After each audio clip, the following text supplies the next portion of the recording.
Apa yang kau inginkan? Hai manusia jahanam. Aku ingin kau kembalikan dua gadis yang kau rampas dan kau ambil dariku. Karena aku pun menginginkannya juga.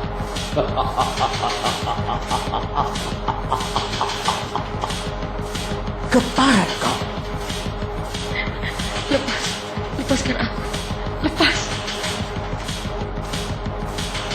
Neraka Hati.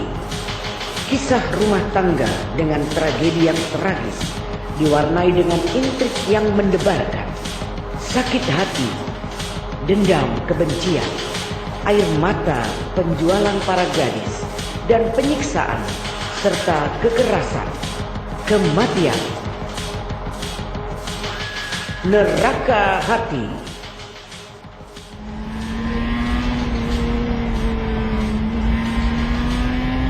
Saya tidak bisa. Remnya blong. Kalau saya gas, maka bomnya akan... Kalau bisa jalankan normal. Jelas? Pasukan Megana sedang bekerja.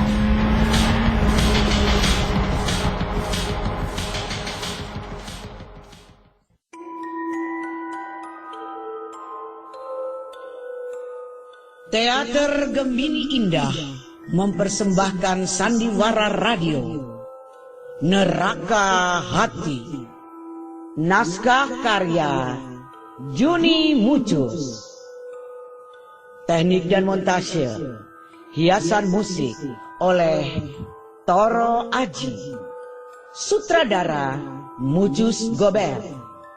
Pada seri ke-10 ini menampilkan para pemain: Imayati sebagai Kauri, Jeding Alexander sebagai Tuan Handoko, Sulasmi sebagai Nyonya Indri, Listi sebagai Indah, Dwi Handayani sebagai Roslia, Ita sebagai Lucia, Darel Zaki sebagai Dondi, Natalia Anggraini sebagai Kamia, Titut Puspa sebagai Herlina, Ana Haruna sebagai Aprilia, Lestina sebagai Nyonya Amita, Teguh Mahesa sebagai Dukun Teluh, Komariah sebagai Bidan, Putra sebagai Tuan Haruka, Sulika sebagai Nyonya Linka, Legiman sebagai Tuan Robert, Tio Aditya sebagai Santoso.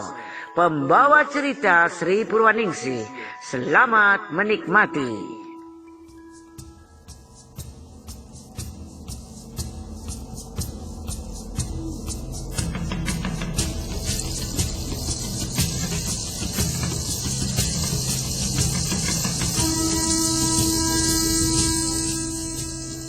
Pada seri yang lalu diceritakan, bidan itu melihat dukun pada dinding rumahnya yang nampak terlihat geram.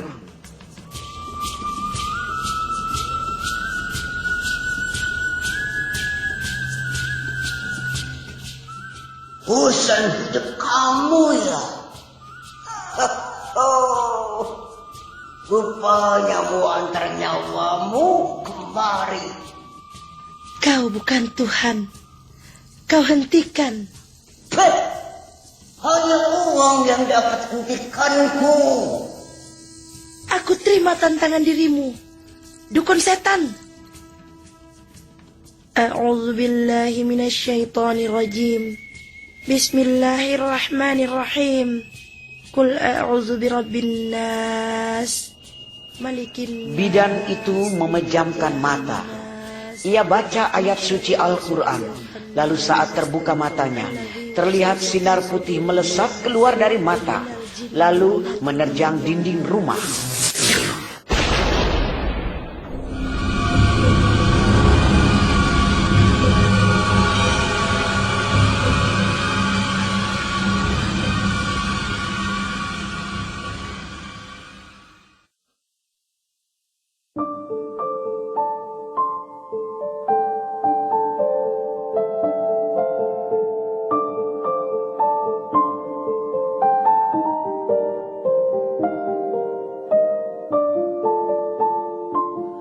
Tuan Handoko duduk sambil merokok. Indah kasih pil kecil ke Tuan Handoko. Setelah itu Tuan Handoko pergi. Sayang, hati-hati ya di jalan. Oke, aku balik ya. Dadah sayang.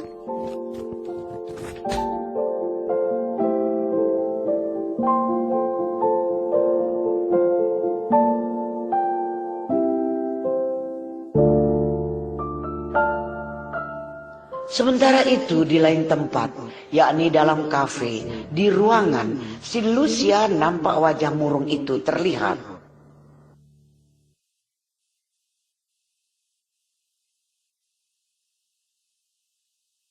My angel, begini saja. Kita cari lagi, atau biar aku saja cari dia. Aprilia harus tahu juga kalau kakaknya hilang. Selama Kauri belum ditemukan. Halo, siapa ini? Kalian segera ke rumah sakit ya. Ini alamatnya.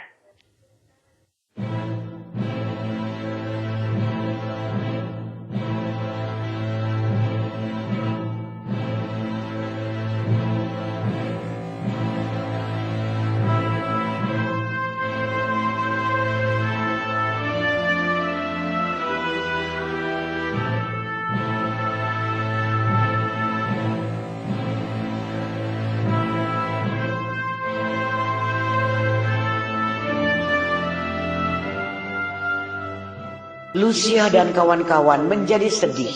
Bram terlihat terbaring, badannya penuh kain putih seperti mori. Hanya wajah yang tidak dibalut. Roslia cerita semua kejadian dari awal.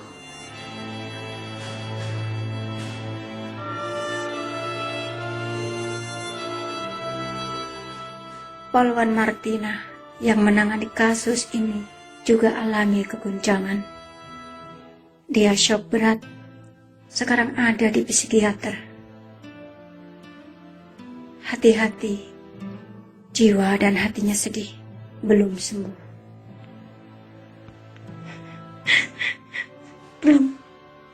Bram, kau berjasa, kau pahlawan, meskipun kau sendiri yang harus jadi korban. Maafkan kami, Nyonya Roslia, karena Kauri hilang. Akhirnya semua kacau. Iya, kami kehilangan. Jadi kami butuh kerjasama. Sementara ya. Oke, santai saja. Akan aku tunggu dia.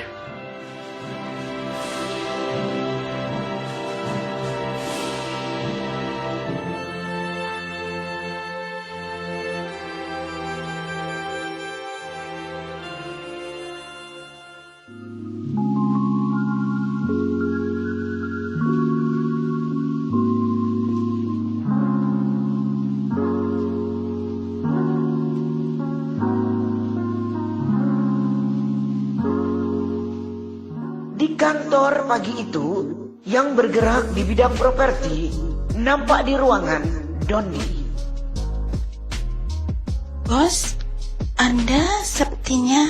Herlina, kau rapat dengan klien pagi ini. Kau ganti posisiku. Ingin ditemani siapa? Bebas.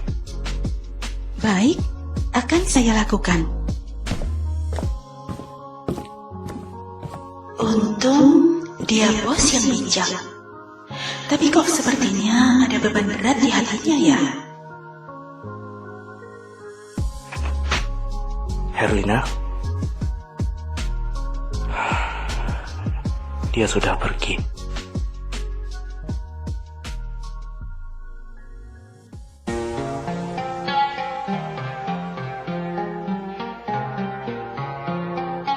Pagi pada halaman rumah yang sederhana, ada gadis duduk tapi matanya perhatikan sekeliling. Ada lelaki parubaya dan berkebangsaan Jepang itu beri minuman. Anata, masih lupa siapa nama Anata? Siapa? Hah? Siapa diriku? Hai, kalau begitu, nek anata watashi wa. Beritahu nama anata Ryuka. Oh, Ryuka?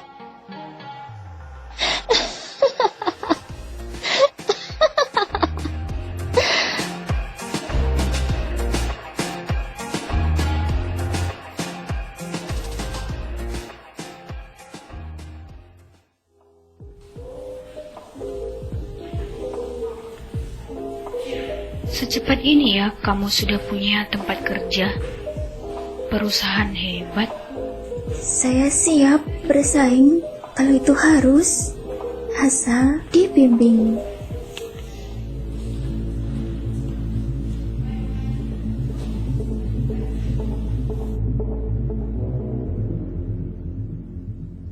Sementara itu di lain tempat, di ruang tamu, Kaori duduk di sofa tamu. Alisa, kau ini ada apa? Wajahmu kusut. Kenapa sayang? Ada apa? Aku akhir-akhir ini sering mengalami hal-hal aneh, Bu. Seram. Takut aku, Bu. Bagaimana kalau kita belanja saja? Oh, ke kuliner. Setuju? Wah, boleh, Bu. Wow, belanja. Asyik. Tapi sebelum mereka bangun, terlihat bidan masuk. Oh, ada Bu Bidan? Iya, Elisa. Oh, maaf Nyonya. Dukun itu sudah mati. Dan saya harus usir 2 jin di kepala Elisa. Boleh? Iya, boleh. Ada apa, Bu Bidan? Bu?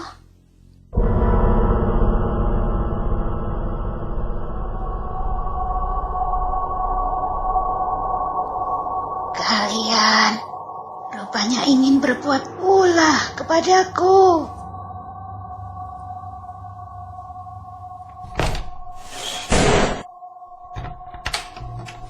Dengan kursi roda, Kaori menuju kamar dan menguncinya.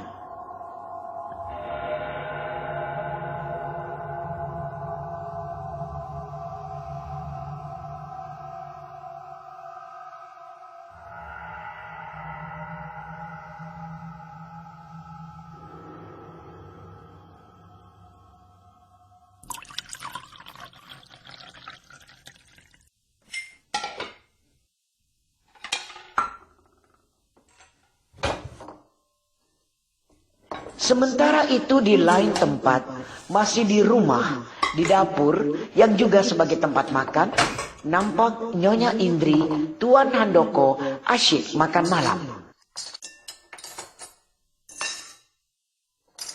Tumben, makannya kok sedikit banget.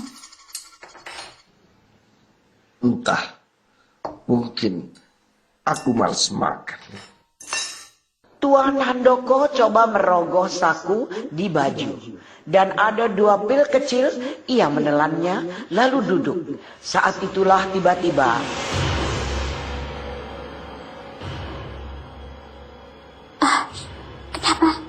Kenapa, Pak? Kepalaku sakit. Oh, aku.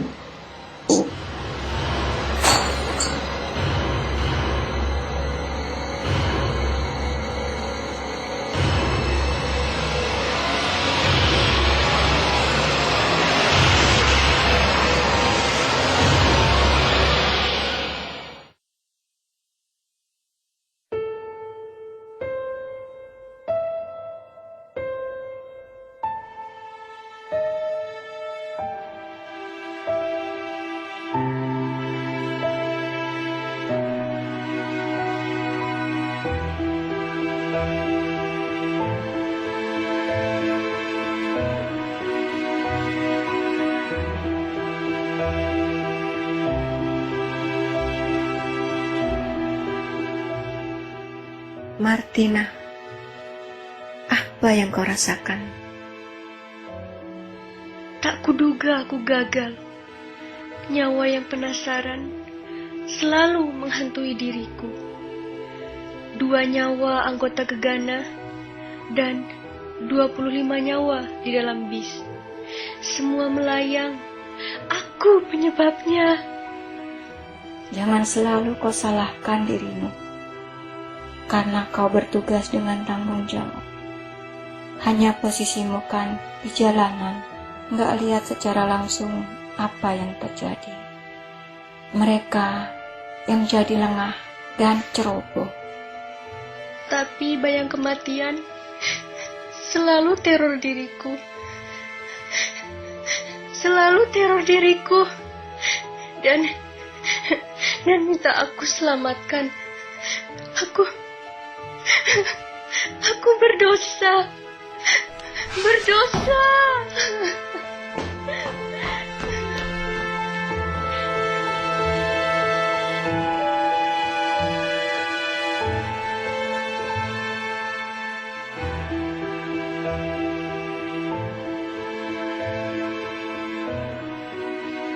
Kasihan sekali kalau jiwanya yang shock berat. Begitulah, ya, aku sedih melihatnya.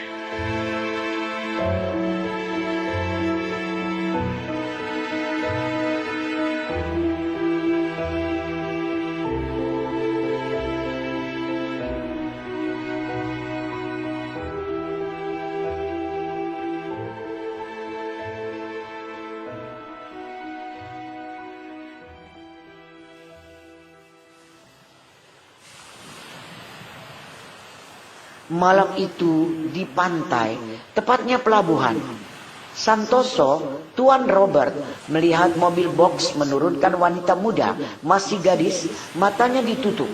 Ada 20 anak gadis, yang 10 masih di bangku SMP, yang 10 gadis SD kelas 5 dan 6. Santoso, awasin mereka, jangan sampai aku mendengar mereka kabur. Beres. Sip. Ayo Marni, kita awasi. Tuan Robert naik ke kapal pesiar besar. Di dalamnya ada pria berkebangsaan asing, Cina dan Jepang. Ya, aku sudah ngirim 20 gadis di bawah umur. Mereka berbincang akan bisnis mereka. Lalu si Tuan Robert berlalu.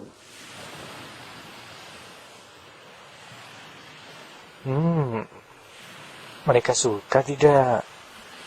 Semua gadis itu. Oh ya, pastinya kita akan ada bisnis baru di hari ini.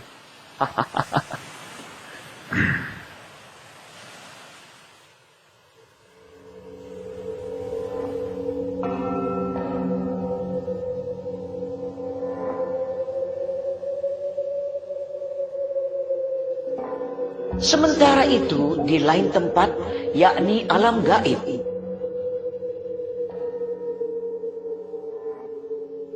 Alam apa ini? Sunyi. Aku merasa ini bukan alamku.